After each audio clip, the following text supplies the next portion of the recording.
के YouTube channel में। Students, आज हम आपको बताने वाले हैं भारतीय प्राचीन इतिहास में जैन संगीतियों और बौद्ध संगीतियों के बारे में। आप किसी भी राज्य या सेंट्रल लेवल का, स्टेट लेवल का या सेंट्रल लेवल का एग्जाम देने जाते हो और यदि उसमें जीके जैसा कोई चैप्टर पूछा जाना है तो यहाँ बौद्ध संगीतियों या बौद्ध धर्म सभाओं और जैन संगीतियों या जैन धर्म सभाओं से संबंधित प्रश्न निश्चित रूप से पूछे ही जाते हैं। जीके का स्टूडेंट्स ये अच्छा टॉपिक है। यदि आप हमारे चैनल पर पहली बार विजिट कर रहे हो तो प्लीज सब्सक्राइब कर लें, लाइक तो कर ही दें। तो देखते हैं स्टूडेंट्स, आप वीडियो को प्लीज स्किप ना करें, आप हमारे साथ अंत तक बने रहें। हम आपको विश्वास दिलाते हैं कि यहाँ से आने वाले सभी प्रश्नों को आप आसानी से हल कर पा रहे होंगे। तो ठीक है स्टूडेंट्स, देखते हैं। यहाँ हम आपको बता रहे हैं जैन व बौद्ध संगीतियां और इनको अपनाने वाले मुख्य शासक। यदि इनको अपनाने वाले मुख्य शासक, क्योंकि यहाँ से भी प्रश्न आते हैं, कभी कभी प्रश्न आता है। अब यहाँ से शासकों से प्रश्न कैसे आते हैं? प्रश्न आता है कि निम्न में से किसने बौद्ध धर्म को अपनाया या किसने बौद्ध धर्म को नहीं अपनाया, या निम्न में जैन धर्म अपनाने वाला शासक कौन था या कौन नहीं था। क्योंकि बहुत से शासक ऐसे हुए हैं जिनने अपने जीवन के अंतिम क्षणों में, अंतिम समय में जैन या बौद्ध धर्म में से किसी धर्म को अपनाया है। उन शासकों के बारे में पूछा जाता है। हमने ट्रिक के माध्यम से आपको बताने का प्रयास किया है। पहले हम देख लेते हैं। यहाँ हमने लिखा है बौद्ध धर्म को अपनाने वाले शासक। ये ऐसे शासकों के नाम हैं जिनने जीवन के अंतिम क्षणों में बौद्ध धर्म को अपनाया है। ट्रिक क्या है? ट्रिक है अशोक, उदय, विप्र, बौद्ध है। एक ट्रिक आपको स्टूडेंट्स याद करना है। वो ट्रिक क्या है? अशोक, उदय, विप्र, बौद्ध है। क्या है ट्रिक? उदय, अशोक, विप्र, बौद्ध है, या अशोक, उदय, विप्र, बौद्ध है, कुछ भी। इसका मतलब होगा अशोक मौर्य एक, उदय से बनेगा उदयन, बी से बनेगा बिंबिसार। ये स्टूडेंट्स ध्यान रखना, ये बिंबिसार मौर्य वंश वाला बिंदुसार नहीं है। ये हर्यक वंश का संस्थापक है बिंबिसार, ये हर्यक वंश का शासक है बिंबिसार।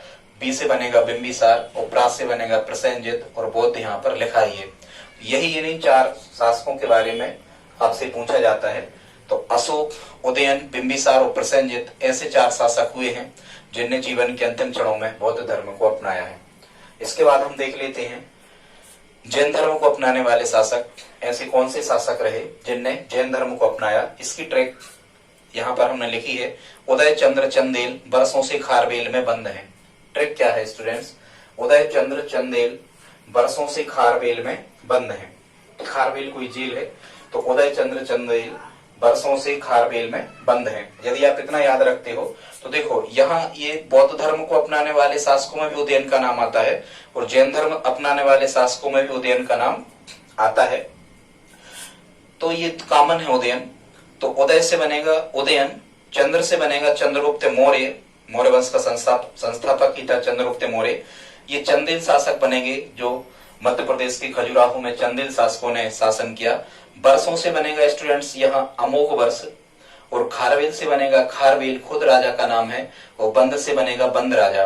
तो उदयन, चंद्रगुप्त मौर्य, चंदेल शासक, अमोघ वर्ष, खारवेल और बंद राजा, ये स्टूडेंट्स ऐसे शासक हुए हैं भारत में जिन्होंने जैन धर्म को अपनाया है। अब हम देखते हैं इसके बाद में बौद्ध संगीतियां। तो बौद्ध संगीतियों को बौद्ध संगीति या बौद्ध सभा या धर्म सभा के नाम से भी जाना जाता है। ठीक है, इनको बौद्ध संगीतियों को धम्म संगीति, धर्म संगीति या बौद्ध धर्म सभाओं के नाम से भी जाना जाता है। और यहाँ धम्म संगीति या धर्म संगति का अर्थ होता है साथ साथ गाना, ये इसका अर्थ होता है।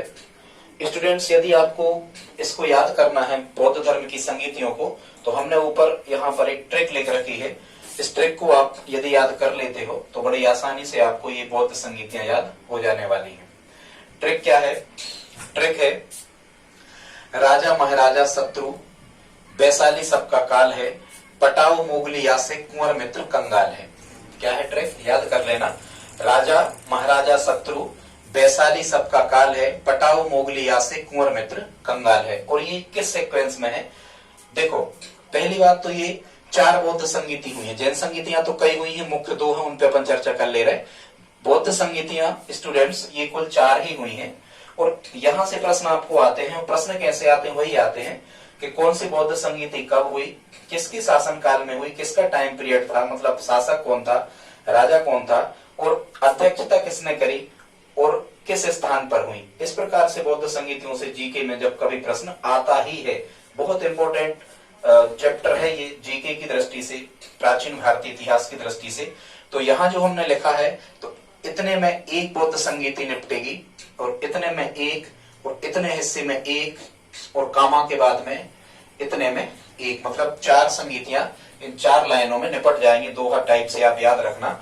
और इसका जो हमने सीक्वेंस लिया है वो लिया है SAR, साल, SAR साल। एस से क्या बनेगा, एस बनेगा स्थान, ए से बनेगा अध्यक्ष, और आर से बनेगा राजा। स्थान, अध्यक्ष और राजा के क्रम में हमने ये लिख रखा है। तो अब हम देखते हैं प्रमुख बौद्ध धर्म सभाओं को। तो स्टूडेंट्स, पहली जो सभा है बौद्ध धर्म की, जो पहली संगीति है, ये होनी है 483 ईसा पूर्व, BC, बिफोर क्राइस्ट। कब होना है, 483 ईसा पूर्व होना है। और स्थान कहाँ है, राजगृह। कहाँ है, राजगृह, या वर्तमान में राजगृह कहलाता है, राजगृह में होना है। राजगृह बिहार में है, राजगृह बिहार में है। तो पहली जो बौद्ध संगीति होना है वो होना है राजगृह बिहार में। और कभी कभी ये भी आ जाता है कि किस गुफा में, तो सप्तपर्णी गुफा में पहली जो संगीति हुई। वो ऐसा याद रखना कि उनको डर था कि कोई उनको डिस्टर्ब ना कर दे, ऐसा समझना संगीति को। तो ये कहाँ हुई, गुफा में हुई। कौन सी, पहली संगीति राजगृह बिहार में सप्तपर्णी गुफा में हुई। और इसका अध्यक्ष कौन था, महाकश्यप इसका अध्यक्ष था। और उस समय में शासनकाल, टाइम पीरियड किसका चल रहा था, उस समय शासन चल रहा था अजातशत्रु का। किसका चल रहा था, अजातशत्रु के शासनकाल में हुई।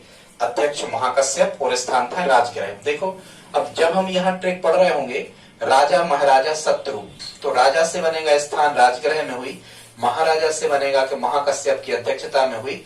और आर से बनेगा कि राजा कौन था, तो आर से बनेगा, शत्रु से बनेगा शब्द अजातशत्रु। अजातशत्रु के टाइम पीरियड में ये हुई। और प्रथम संगीति में कभी कभी ये भी पूछा जाता है कि प्रथम संगीति में क्या हुआ मुख्यतः, तो इनके धर्म ग्रंथ जो थे उन पर चर्चा इसमें की गई। और कौन से धर्म ग्रंथ, सुत्त पिटक और विनय पिटक। सुत्त पिटक और विनय पिटक की रचना की गई, या इनका संकलन प्रथम संगीति में किया गया, इन पर चर्चा की गई। ठीक है, वैसे त्रिपिटक इनका धर्म ग्रंथ होता ही है, पता है आप।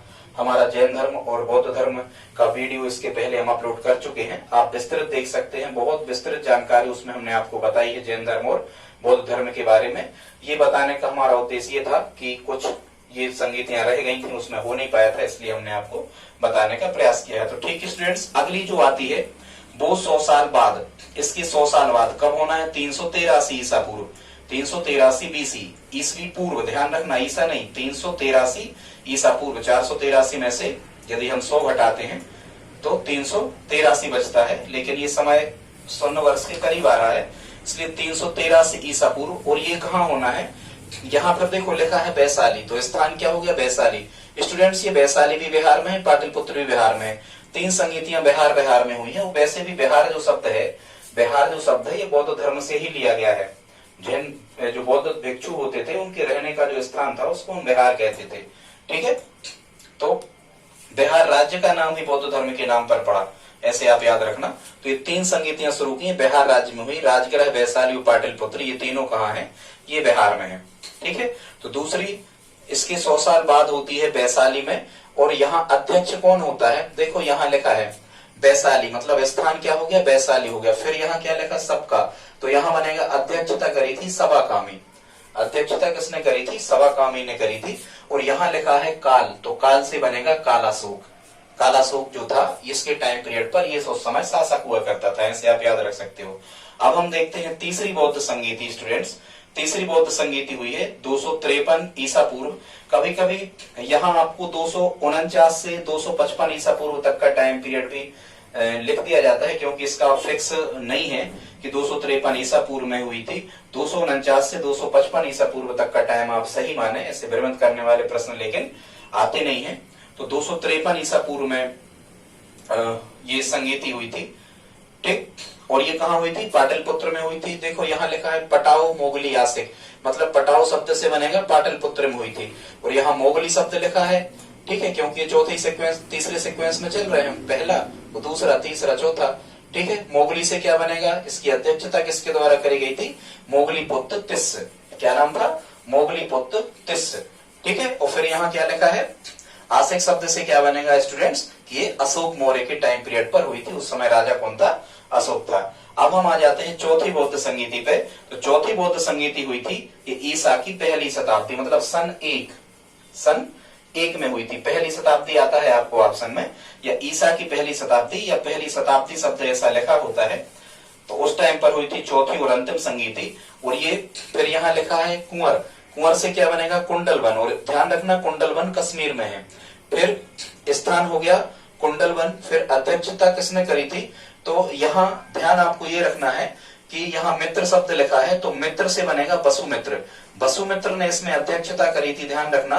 और अश्वघोष, क्योंकि ये कवि है, राजा कनिष्क के ये दरबारी कवि थे अश्वघोष, ध्यान रखना आप। तो अश्वघोष कौन थे, इसके उपाध्यक्ष थे स्टूडेंट्स। अश्वघोष कौन थे, चौथी जो धर्म संगीति हुई थी कुंडलवन में, वसुमित्र की अध्यक्षता में हुई थी और अश्वघोष इसके उपाध्यक्ष थे। अब आपको प्रश्न ऐसा भी बन सकता है कि कौन सी संगीति थी या कौन से नंबर की संगीति थी, या फिर वो संगीति कहाँ हुई थी जिसमें पहली बार बौद्ध संगीतियों में अध्यक्ष और उपाध्यक्ष भी रहे, या अध्यक्ष तो रहे ही थे, सभी में रहे, उपाध्यक्ष भी रहे। तो एकमात्र संगीति को कौन सी बनती है, कुंडलवन में जो हुई थी पहली शताब्दी में हुई थी, कनिष्क के शासनकाल में। वसुमित्र ने अध्यक्षता की थी और अश्वघोष ने इसकी क्या करी थी, उपाध्यक्ष अश्वघोष रहे थे।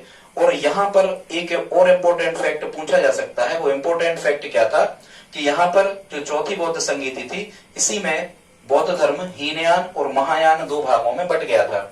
हीनयान और महायान दो भागों में बट गया था। हीनयान वालों ने महायान शाखा वालों को अलग कर दिया था। ठीक है, बौद्ध धर्म के उसमें हमने 6-7 अंतर इसमें बताए हैं, हीनयान और महायान में, आप देख सकते हो।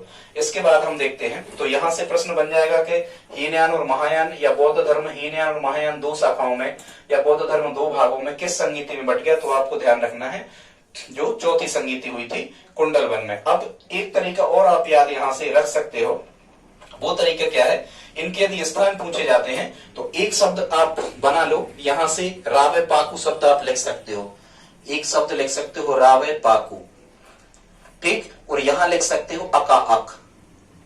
यदि आप इन दो शब्दों को लिख लेते हो तो ये हो जाएंगे स्थान, ये हो जाएंगे स्थान, और ये हो जाएगा शासनकाल। मतलब स्थान और शासनकाल तो आप आसानी से याद कर ही सकते हो, ठीक है। यहाँ ये पहली, दूसरी, तीसरी और चौथी।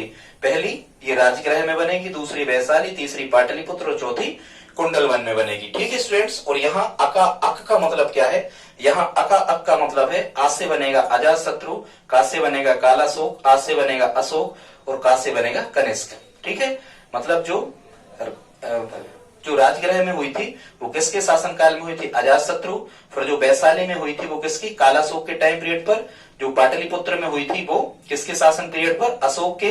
और जो कुंडलवन कश्मीर में हुई थी वो कहाँ हुई थी, किसके शासनकाल में, कनिष्क के शासनकाल में। ऐसे भी आप इसको याद रख सकते हो। आगे हम देख लेते हैं जैन संगीतियों को। तो स्टूडेंट्स जैन संगीतियां तो बहुत सारी हुई, लेकिन मुख्यतः जो दो हैं हमें आज इनको ही पढ़ना है और इन्हीं में से आपसे प्रश्न पूछे जाते हैं। तो जैन संगीति जो प्रथम हुई थी, अच्छा इसमें भी आप एक ट्रिक याद रख सकते हो, यहां हमने लिखा है पीएससी बाद में करना, मतलब बीडी, पीएससी बीडी, ठीक है। पीएससी बीडी, पीएससी बाद में करना, ऐसे आप लिख सकते हो। तो जैन संगीति जो प्रथम होना है वो होना है 300 ईसा पूर्व में। कब होना है, 300 ईसा पूर्व में पहली जैन संगीति हुई थी।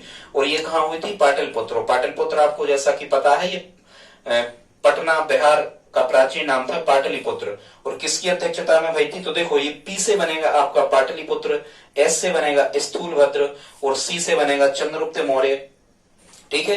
मतलब पाटलिपुत्र में हुई थी पहली जैन संगीति। और किसकी अध्यक्षता में हुई थी, स्थूलभद्र की अध्यक्षता में हुई थी। और उस समय शासन पीरियड किसका चल रहा था, चंद्रगुप्त मौर्य का। और आपको पता ही होना चाहिए कि चंद्रगुप्त मौर्य ने श्रवणबेलगोला में जीवन की जो अंतिम समय था, अंतिम जो क्षण था वो वही बताया था। मतलब चंद्रगुप्त मौर्य उस समय में शासक हुआ करता था। और फिर इसकी एक विशेषता भी पूछी जाती है कि कौन सी जैन संगीति में जो जैन धर्म था वो श्वेतांबर और दिगंबर दो भागों में बट गया। तो स्टूडेंट्स आप याद रखना, ये श्वेतांबर और दिगंबर दो भागों में जैन धर्म बट जाता है।